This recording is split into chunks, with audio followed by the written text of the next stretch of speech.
अस्सलाम वालेकुम नाजरीन, मैं हूं मोहम्मद बिलाल। आप देख रहे हैं बिलाल कांजू ऑफिशियल यूट्यूब चैनल। नाजरीन, आपको मार्केट में बोरान दो शक्लों में दस्तयाब मिलेगा। एक को हम कहते हैं बोरेक्स और दूसरी को कहते हैं बोरिक एसिड।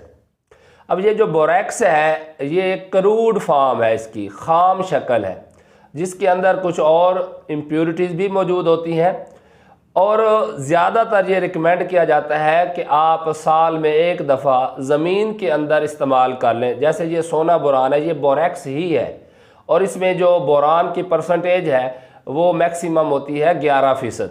तो इसीलिए यहाँ पर लिखा हुआ होता है कि कम से कम 10.5%। जबकि जो बोरिक एसिड है ये इसी बोरेक्स की रिफाइंड शक्ल है, प्रोसेस्ड शक्ल है। तो इसमें आप देखें यहाँ पर आपको सोडियम नज़र नहीं आ रहा है इसके फार्मूले में।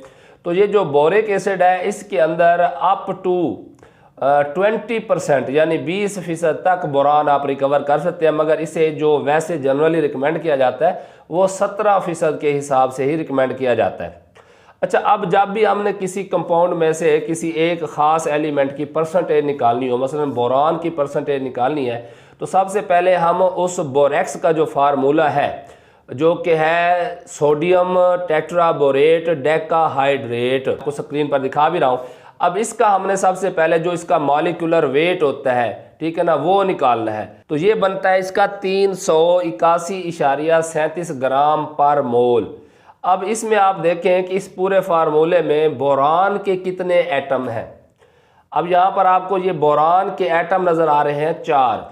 तो जो बोरान का एटॉमिक मास है इसे आपने 4 से ज़रब देना है, तो ये आ गया अब बोरान का वज़न, ये बनता है 43.44। अब 43.44 को आपने जो टोटल 381.37 है इस पर तकसीम करना है। तो आगे आप देखें जो जवाब आता है उसको 100 से ज़रब देंगे तो ये आता है 11.33%।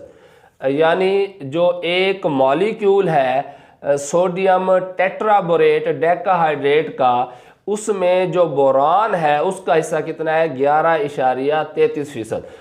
अब क्योंकि ये रिफाइन नहीं होता, क्रूड होता है और कसाफतें मौजूद होती हैं, तो इसीलिए आपको पैकेट पर लिखा हुआ मिलेगा कम से कम 10.5%, यानी ये इससे बढ़ के 11% से आगे भी जा सकता है।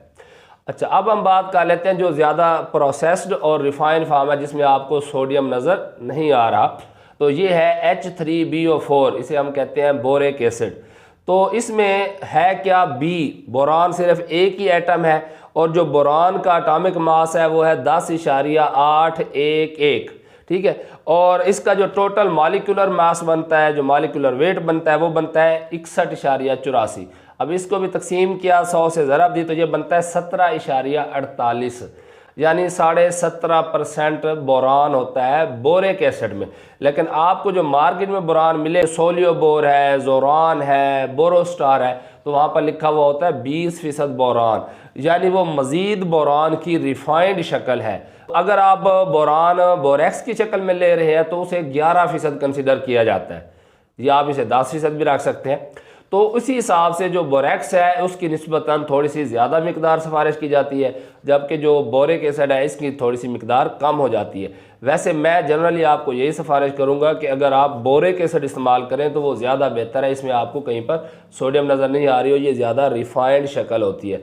अब ये जो बोरिक एसिड है या बोरेक्स है, इसके अंदर जो बोरान मौजूद है इसका 1% सोल्यूशन जो जनरली इंटरनेशनली समझ लें फॉर फोलियर एप्लीकेशन रिकमेंड किया जाता है। यानी 100 लीटर पानी में 100 ग्राम आप एक दफ़ा 1 एकड़ के ऊपर स्प्रे कर सकते हैं। अगर फसल को ज़्यादा बोरान की ज़रूरत नहीं है तो फिर यही एक स्प्रे ही काफ़ी है। अगर इससे ज़्यादा करेंगे तो बोरान के नेगेटिव इम्पैक्ट्स भी आते हैं।